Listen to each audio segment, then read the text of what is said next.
in favor of the winner and still WWE welterweight champion of the world.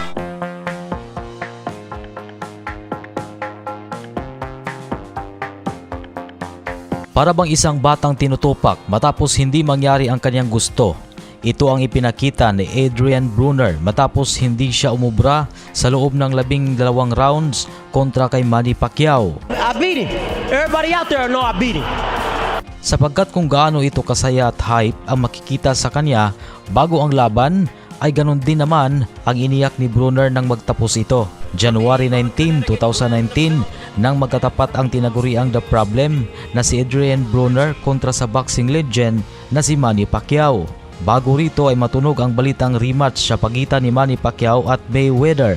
Ngunit bago pa man matuloy ang rematch ay mas natipuhan ni Mayweather na harapin na lamang ang Japanese kickboxer star na si Tenshin Nasukawa matapos ang exhibition fight sa Japan.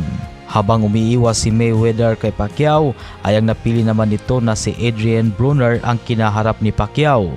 Kumpiyansa at malakas ang tiwala ni Broner na kaya niyang tiklupin si Pacquiao dahil nauna na itong tinalo ni Mayweather noong 2015. Kaya naman sumusobra talaga ang kumpiyansa ni Broner at sa tuwing tatanungin nga ito ng kanyang prediction sa laban ay sinasabi nito na madali lang niyang tatalunin si Pacman. Sabi pa nito halos tatay na daw niya ang pambansang kamao dahil sa malaking agwat ng kanilang edad. Tiwala siya na sa oras ng matatalo na niya si Pacquiao ay magiging boxing legend agad-agad siya.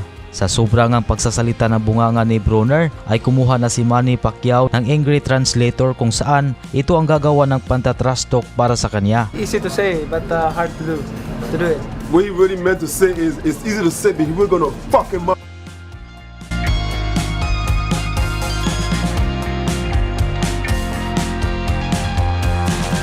Bago naman ang harapan ng dalawa ay nagmumula si Broner sa isang tabla na laban kontra kay JC Vargas na una namang tinalo ni Pacman.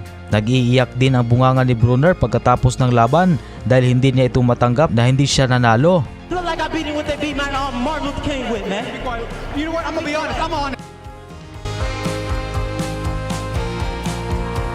Samantala si Pacman naman ay kagagaling lamang din sa isang impresibong panalo laban kay Lucas Matisse. Malakas ang tiwala ni Broner na sinabi pa nitong patutulugin niya ang nag-iisang boxing legend. Kaya ating tignan kung paano pinalamo ni Pacman nang naglalagablab ng mga suntok ang bastos na bunganga ni Broner.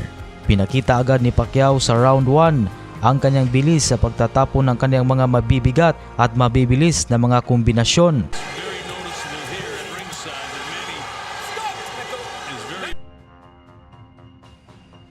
Round 2 naman ay parang nakukuha na ni Broner ang estilo ni Pacman.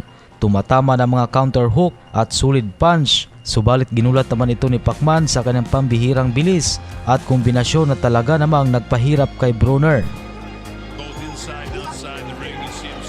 Inangkin ni Pacman ang round 3 kung saan sinakop niya ito at pinarusahan ng husto si Broner.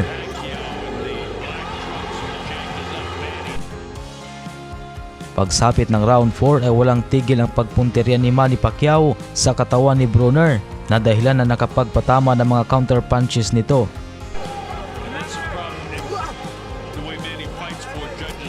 Pagtungtong naman ng round 5 ay tila ba napapagod na si Broner na makikitang di gaano nagbibitaw ng mga kombinasyon habang si Pacman naman ay hindi sinayang ang bawat segundo na makakapagpakawala ng hindi mabilang na mga suntok sa katawan at mukha ni Broner. Round 6 naman ay mabilis nakapagpatama si Pacman na solid left hook sa katawan na dahilan ng nakapagpahina ni Broner at muntika na nga itong bumagsak dahil sa lakas ng impact ng suntok ni Pacman.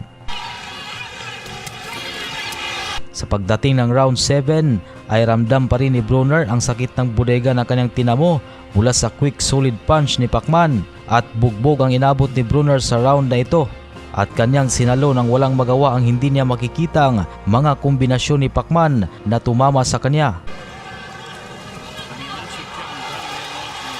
Makikitang pagod na si Broner pagdating ng round 8 na malaki ang nawawalang lakas dahil sa mga tinamo nito sa mga naunang round mula kay Pacman.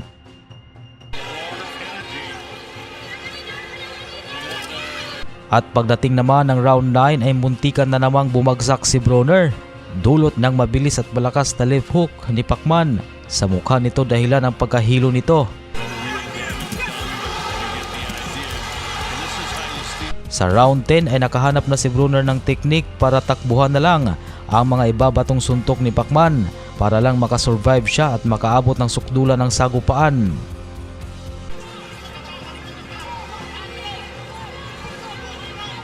At tinangkang makipagsabayan ni Broner pagdating ng round 11. Subalit wala na itong maisagot kapag bumibitaw ng mabibilis at malalakas na kombinasyon si Manny Pacquiao.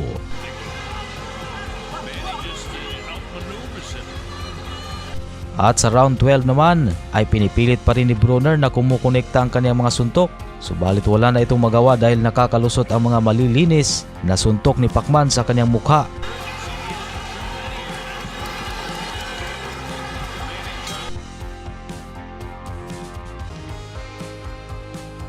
Sa nangyaring pambubugbog ni Manny Pacquiao kay Broner, sa loob ng 12 rounds ay malakas ang loob ni Broner na siya daw ang nanalo sa laban. Kaya naman ang i-anunsyo na si Manny Pacquiao na ang nanalo ay parang batang umiiyak ng maagaw ang kanyang laruan sa mga batang kanyang kalaro itong si Broner na hindi makapaniwalang natalo siya sa laban. Everybody out there know I beat him. I controlled the fight. He was missing. I hit him clean more times. I beat him.